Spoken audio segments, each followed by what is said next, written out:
نبدأ الكلام. الحبيب سند، خطيبك سندك، جوزك سندك.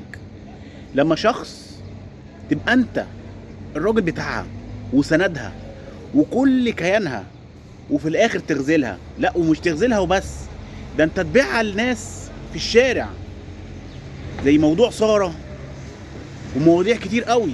بس سارة يعني موضوع حساس شوية، بحيث ايه؟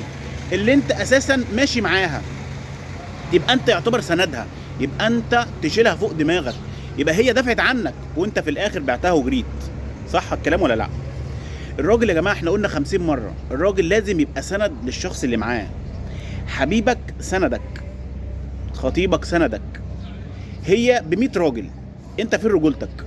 هو مين اللي هيخاف على مين؟ ولا مين اللي هيسند مين؟ عايز افهم. انتوا بدلتوا الايه خالص يا جماعه، بدلتوا الايه خالص. فين الرجوله؟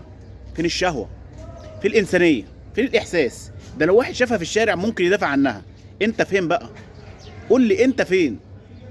انت ولا ليك اي لازمه خالص. ده انت ما حصلتش واحده، مش بقول لك راجل، ما حصلتش واحده عشان الواحده دفعت عنك انت وفي الاخر بعتها. خساره على الرجاله والله يا جماعه، خساره. وفي الاخر نقول للراجل الراجل الراجل. احلى مسا عليكم لو فهمتوا الكلام.